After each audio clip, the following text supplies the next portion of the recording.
So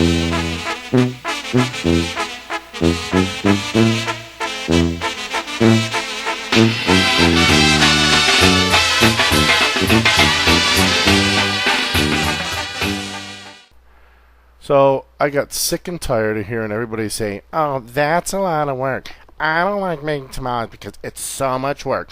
You know what? It's only hard work if you're lazy or stupid. So I'm going to show you the lazy, stupid way, and then forevermore you'll say, "Boy, that was really easy." Okay, so we need to do only 5 things. Can you do that, right? Soak the corn husks, make the masa, make the filling, build the tamal, and then steam it.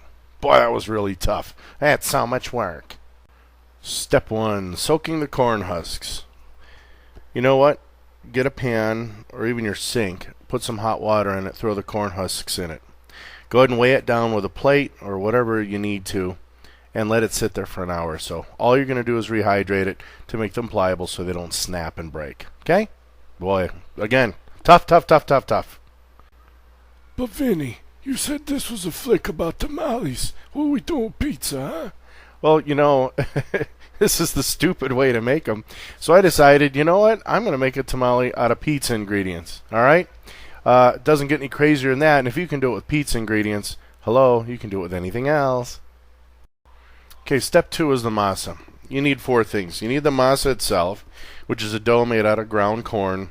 You need some kind of fat. You need salt. And you need baking powder. Now, if you don't live right down the street from a place that makes this masa like I do, I mean, I walk next door, I pay 4 pesos, 50 centavos, and I can come home with 500 grams of the stuff. If you need to go to the store and buy maseca, go ahead, follow the directions on the back of the package for tamale making. All right, fats. Since I'm making a pizza tamale, I decided on olive oil. All right, some of the other ones use lard and this and that. Doesn't matter. Salt is for the flavor, and you want to make sure that you taste the masa when you make it. It won't kill you. It's not going to hurt you. But you do want to make sure your salt's right. And then baking powder. Let me just tell you, if you don't use this, you're going to come up with a piece of gummy gook. You're not going to like it. Easy. Okay, so here's a breakdown of the ingredients for the masa. You need 500 grams of masa, about 2 cups. It's a little more than a pound. 1/2 cup of olive oil, 1 teaspoon of baking powder, and 1/2 teaspoon of salt. Okay, so you ever make a cake? Here's how it works. Take the oil, pour it into a bowl, get yourself a hand mixer, and break up half the quantity of masa into the oil. Start beating it with a blender. After about a minute or so, you're going to have that consistency right there. Alrighty, what you're going to do is, and I'm going to get to the sauce part, but you're going to go ahead and add a little bit of the sauce that I'm going to show you how to make. About half the sauce and about half the rest of the masa. So, you know, about a 1/4 pound more and half of the sauce. Alrighty, when it's all done and everything's said and done, you're going to have this kind of consistency. I do not want to see putty. You make putty, well, no wonder it's hard work. You're working with plaster of Paris, for crying out loud. And I don't want to see soup either. I want a nice batter. That's just beautiful. Look at that. It's going to spread easy, and when it cooks up, it's going to be nice and moist. Okay, you ever made tomato sauce before? Piece of cake. Boil 1 tomato, cored, of course, for about 10 minutes. Get it nice and soft.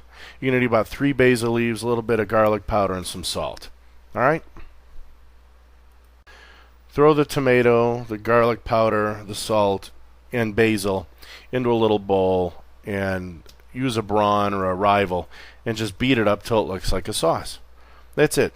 Taste it for salt, and you're done. That's what you use to add into the masa. Look back a little bit in the video next time and you'll see what I'm talking about. Alright, let's recap. So far, we have done our husks, we have our masa, which we mixed our sauce into and got that beautiful consistency, and we finished our sauce. Now we got to put it together. Come on, you can't seriously be panicking right now. Tell me that's a lot of work. What did you do? You threw some corn husks in the sink, you whipped together some quick tomato sauce, and I showed you how to throw a cake together. What?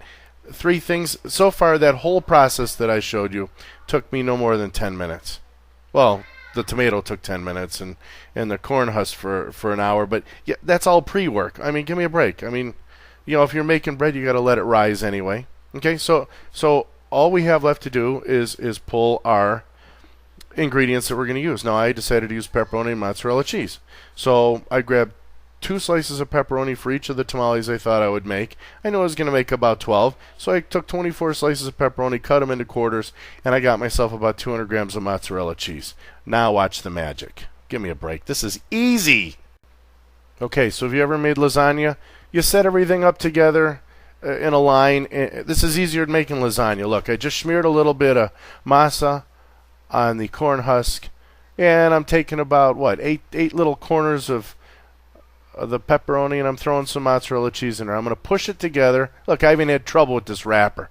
Fold it around, bend the end up. 30 seconds. Hello? That is the easiest thing I've ever seen in my entire life. Okay, so I'm gonna slow you in slow motion. Look, you know what?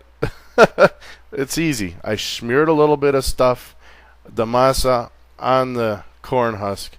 I'm grabbing a couple of pieces of the pepperoni, putting it in there. I mean, even if you went this slow, it's going to take you, 30, 40 seconds.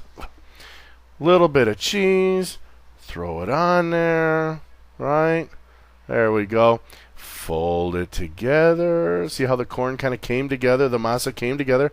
And then I'm just... And it folds itself because the corn husk kind of has an end there. And you just bend it up. And you're done. Guys, 12 of them, 30 seconds, 6 minutes. Oh, it's so hard to make tortilla tamales. Well, gosh, it's so hard to make tamales. Well, look, is it that hard? I don't think so. Well, you have to tie them and everything. What are you tying them for? It's a waste of time. Wrap them up, bend the end under, and kind of set them in the little deal there. I got this little steamer, and I kind of lay them around in kind of a fall-over pattern there. You don't have to do anything. Look, your masa's not soup, so it's not going to goop out. And it's not plaster of Paris, so, I mean, you're not going to be able to kill anybody with them either. All right? So, you know what? Throw them in your little steamer there. And I'll show you the contraption I use. And you steam them for an hour. Turn off the heat after an hour and let them sit there an additional 20 minutes. Done. Wow, that was so hard. I hate making tamales. Okay, so what I use for a steamer. Don't hurt yourself. I got a little electric coil set up there, like a little electric stove. I put a 2-liter saucepan underneath, fill it up with about 2 inches of water. That's all you're going to need for the hour cooking. Then I set my steamer. What? You put vegetables in or you put tamales in there. Great. I cover it with a Pyrex dome, one of those, the same bowl I used to make the masa. I just wash it out, and I go ahead and lay it over the top of the tamales. Not a hard thing to do. Just, once the water starts boiling, that's when you start your hour. If you want to start preheating the water while you're making the tamales, remember the 6 minutes? Do that. It'll save you even more time. From the time I started till the time here and turned off and pulled them out onto a plate, exactly 2 hours. Okay, so here's the finished tamal. And you're going to notice the husk pulled away nicely. You have real good surrounding masa, and you can see the pepperoni and cheese on the inside. I don't know. It's not that hard of work. Seriously. It takes 2 hours total time. Most of it's inactive. I mean, an hour of it's inactive. The rest of it ought to be fun. I just think about it as occupational therapy. I mean, you guys are always going to Dr. Phil and everybody else. Well, I need to tell you, you need to make tamales. And that's all there is to it. Use it as occupational therapy, whatever. All right, I'm going to finish the video here with a little bit of music and give you all the ingredients and everything that I might have left out. All right. Let me know how things went for you. I hope it worked out. Bye.